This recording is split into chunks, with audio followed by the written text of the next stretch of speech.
टुंग टुंग पूरे गांव में तांडव मचा रहा था। अपना सर नहीं होने के वजह से लोगों का सर धड़ से अलग कर रहा था। हर तरफ खून, चीखें और टुंग टुंग की भयानक हंसी गूंज रही थी। टुंग टुंग टुंग टुंग साहुर। राइस्टार कांपते हुए गांव के बीच पहुंचा। उसकी आंखों में डर कम और गुस्सा ज्यादा था। ये सब मेरी गलती है। अगर मैंने पेंसिल से खेला ना होता तो आज ये कहर नहीं टूटता, उसने खुद से कहा। लेकिन तभी आकाश में चमकती बिजली के साथ चुड़ैल उतर आई। उसका चेहरा आग जैसा लाल और आंखें खून की तरह जल रही थी। वह चिल्लाई, वापस कर मेरी पेंसिल वरना तेरी जान लेकर रहूंगी। राइस्टार बोला, तेरी पेंसिल से पूरे गांव का कत्ल हुआ है, मैं इसे वापस नहीं दूंगा। इतना सुनते ही चुड़ैल गरज उठी और अपने झाड़ू से काला तूफान बुलाने लगी। दूसरी ओर टुंग टुंग भी कुल्हाड़ी घसीटते हुए वहां पहुंच गया। अब मैदान में 3 ताकतें थीं, राइस्टार, टुंग टुंग, चुड़ैल। टुंग टुंग ने सबसे पहले चुड़ैल पर हमला बोला, क्योंकि उसे लगता था वही उसका सर छुपा कर बैठी है। चुड़ैल भी कुछ कम नहीं थी, वह भी उससे फाइटिंग करने लगी।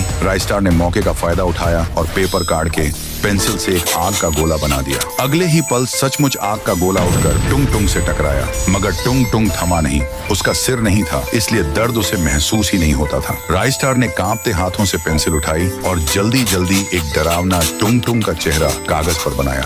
जैसे ही उसने आखिरी लाइन खींची, अब टुंग टुंग पूरा इंसान बन चुका था, मगर इस बार उसके शरीर में जान आ चुकी थी, और जान का मतलब दर्द भी था। राइस्टार ने सोचा यही वक्त है इसे खत्म करने का। राइस्टार ने कांपते हाथों से खंजर का चित्र बनाया। सचमुच लोहे का चमकता खंजर उसके हाथ में आ गया। उसने पूरी ताकत से खंजर टुंग टुंग के दिल में घोंप दिया। टुंग टुंग चीखा, टुंग टुंग साहुर। अब बची सिर्फ चुड़ैल। उसकी आंखों में जलन थी। वह चिल्लाई, मूर्ख, तूने मेरी पेंसिल का अपमान किया है। अब तेरी आत्मा को भी मैं इसी पेंसिल में कैद करूंगी। राइस्टार के पास एक ही रास्ता था, या तो चुड़ैल को मार डाले या पेंसिल को ही नष्ट कर दे। उसने आखिरी बार कागज पर एक जलती हुई आग की लपटें बनाई और पेंसिल को उसी में फेंक दिया। अगले ही पल पेंसिल से तेज चीख निकली। चुड़ैल चीखती रही, नहीं, ये मेरी जान है, मेरी ताकत है। लपटों ने पेंसिल को निगल लिया। चुड़ैल वहीं जमीन पर गिर पड़ी और राख बन गई। गांव में सन्नाटा छा गया। अब न चुड़ैल थी न टुंग टुंग, लेकिन राइस्टार जान चुका था कि पेंसिल जैसी ताकत इंसान के पास कभी नहीं होनी चाहिए।